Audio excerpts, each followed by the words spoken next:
So with the chart list features this week, so I did a video earlier in the week about this on Monday, but I continued to add new features to this during the week and make the usability better. So you can see here, we've now on this page, so if I go to a mobile device here, for example, bring that up. So you can see on a mobile phone now, I've made it so that these pop up like this. And if you click on these, you get your delete selected at the top. So you can delete multiple at once, you can select all, or you can do individuals. You want to jump back to the screen now, you want to edit the name of the list, you want to delete the list, etc. They've all got that. They're all in a really easy place, and then the different device sizes don't matter with that. But if I come back into here, so it's all just kind of consolidated within here. When you create a new list now, you enter your stocks and you drop them in. So if I go back to let me just go back to the screener briefly. So if I just grab a couple of stocks from here. So close, come back.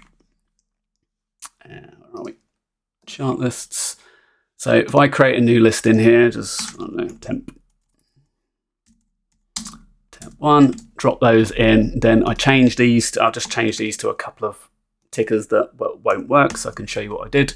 So now, when you press save watch list now, it will say some of the tickers are invalid and will be skipped. So the invalid tickers, it lists out here. So if these are just typos that you've done, you can correct them. So you could correct them and then put it back in and then press save again. And now that's been added back into this list here. So you can see CGTX, so valid tickers to create the watch list with. So if that one is still wrong, you don't have to find it in there and delete it, especially if you've got multiple ones that are wrong or just don't exist in the database. You can make a note of those in the list. So as I said, I'll add a couple more in here. So press save again. So these three here, so you could copy and paste, you could literally copy and paste this, send me an email, tell me if they are stocks that you want added. You could then tell me that they're missing and you want them added. There's a new, in the forum, there's a new place where you can do that as well. So, or you can just, if they're just wrong, click create with valid only here. It'll say watch list created successfully, and then it drops you into the watch list page. Sorry. You can see that list now exists, temp 1 through here. So you can go into that page. You can obviously do the same things. You can select all. You can delete selected. So it's going to be a quick way that you can build, obviously, quick lists, watch lists, and then you can jump back into the screener and use all of the various screener tools with that list, because it pops up in the chart list view here. It does it in alphabetical order now to make it easier for you to find. So if you wanted something to sit at the top of the list, and you can use numbers, you can use symbols, lots of ways to get things ordered within the list, but it's now alphabetical. So that's how it will appear in there.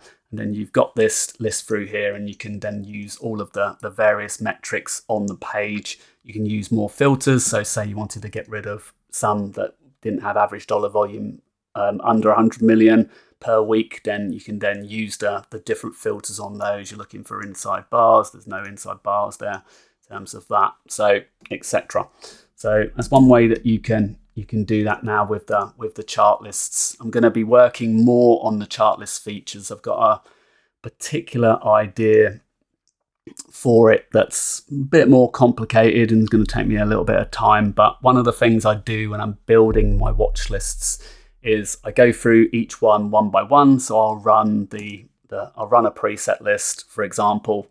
I then get that runs. I then take out, I get a bit more extreme with it. I go through the sectors. I don't want to see real estate, for example. Generally not interested in financials or energy. Might not be some others as well. So basically exclude a few of those. You can see we've now only got 32 results here. I click export. I copy that to my clipboard, and then I put that into a new chart. It's either into a chart list that I've already got saved. So we're now obviously adding these into my, again, let's do that, temp 2. So it's added the watch list in here. We've got that. We can then add more tickers to this as we go. So we come back through here. I go to my second list, go through this again. It loads. Like I said, it's a bit of a process at the moment in terms of going through these, get rid of some of these. I exclude some areas. Again, not interested in a couple of these. So I export, copy that, come back through. So I won't go through all of these. Then in the page here, you add your tickers, press add tickers. It's added them. 25 were already in the list. They added 34. Then that's added those into this list. And we gradually build my list up, going through that one by one. So idea that I've got with this is that I create, with various presets and stuff, I create a checkbox list. So like we have with the stages where you've got checkboxes and then you can select multiple at once. So what we do with the presets is what we'll do is have a checkbox version, which you then select. So you selected that one, selected that one, selected this one, selected this one, selected this one. Go through, select all the ones you wanted, and then you ran it. Some kind of modal will pop up in the middle of the screen, and then it will say, it will run through each one at once. It will then say tick, it will run through the next one, it will say tick, and then it will basically automatically build that list for you instead of having to go through manually, and then like obviously finally it will say completed, whatever, and then it will take you to that chart list page. There you can then jump back into the screener from that list. So you've basically done it in just create your checklist lists, press go, it runs for you, it creates the list, it then loads the list back into here. It might not even be that it creates an actual physical chart list, it might be that it just creates a temporary list.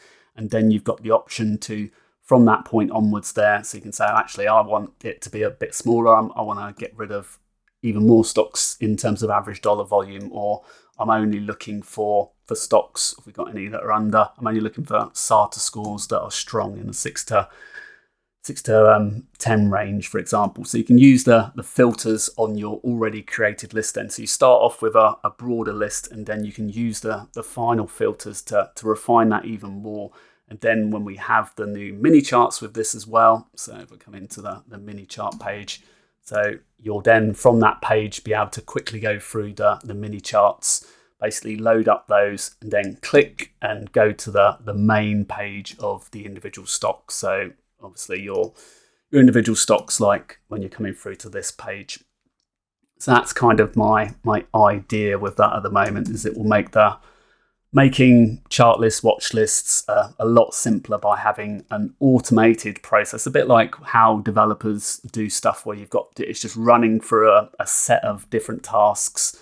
So you're setting those tasks and then you let it run. It will take a few minutes to run through, and then it will create the list for you, and then you'll have the option to then use the filters and then refine it even further. And then you can save that to your own chart list, which you can then keep for future use and go through the individual charts in that. So with either the mini charts or going through the individual charts and the pages, or going off to your live trading software, trading view, stock charts, whatever. So it doesn't really matter. The whole point of this is I'm trying to make it easier, one, for myself when I'm making the watch list posts, but obviously all yourselves by making it a much simpler process than having to go through the presets one by one and getting the ones that you're actually interested in. So hopefully that makes sense and you think that's a good idea. So I'm going to work on that this week as well, hopefully after I've got the mini charts up and running. So I think making the chart list process smoother is much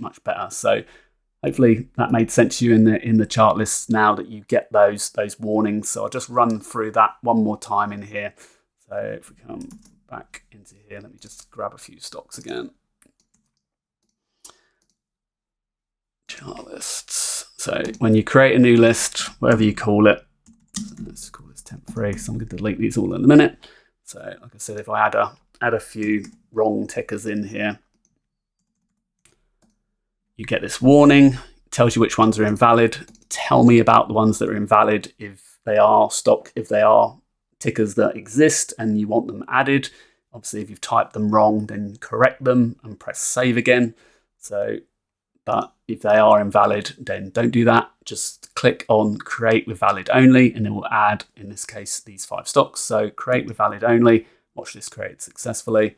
It's then got those 5 stocks. It's ignored the ones that were wrong. But yeah, make a note of the ones that were wrong if you think they are correct and you need them. You still need those added. And then in here, you get the same thing when you add into here. If I did that again, if I tried to add these tickers here, added 2 stocks to the tickers, the ones that we changed, and then it ignored the other ones because they were already in the list. And if I tried to add those again now, it would say they're already all in the watch list. So whereas if I added another one that was correct, so Apple onto the end of that, correct add tickers, it says added 1 ticker, the other 7 were already here. So I've done a few kind of scenarios of how that works and basically made that whole process a little bit smoother. And when you need to get rid of stocks, you can now just click on these, click delete selected, and get rid of them. So if you wanted to if you had a temporary list and you just wanted to use it to build scans, then get rid of, you can just click select all, delete it. You've then got that empty list sitting there waiting for you when you come back, and at any time you can then add tickers back to it again. So when you're in your chart lists, it would just live there. I've got temp 1, 2, and 3 here, so I can get rid of those now, for example. So, and what I was talking to you about earlier also with the watch list stocks, for example, what I do is I create a monthly list, and then with that monthly list, so for example, we've got 160 stocks have been highlighted over the month in the 3 times a week that I do it. You can then look for those group themes by going through here. So do select by sub-industry, select by sector. So you can see we've got construction materials here, multiple. We've got 4 from that group, diversify the metals and mining, you've got gold, specialty chemicals, multiple software stocks, communications equipment, electronics and instruments here. So semiconductors, quite a few of those, tech hardware, aerospace and defense. So you can go through those different lists, make a list of those, and then you can go into those individual groups from the different pages. So and start to delve into that from either the relative strength or from the market breadth sections here. So we saw there was a bunch of semiconductors, for example. You can see there's definitely some areas of improvement this week, +4s, +5s. You can see relative strength changes. These are the areas that had strong relative strength changes, etc. So it's easy to go and do that top-down approach by using these different methods. And hopefully building the chart lists out like I am at the moment and trying to improve how they work will make your life a lot easier and just make the whole processes faster. So again, hopefully that makes sense, and we'll get off now. So have a good week, guys, and I will see you on the next video.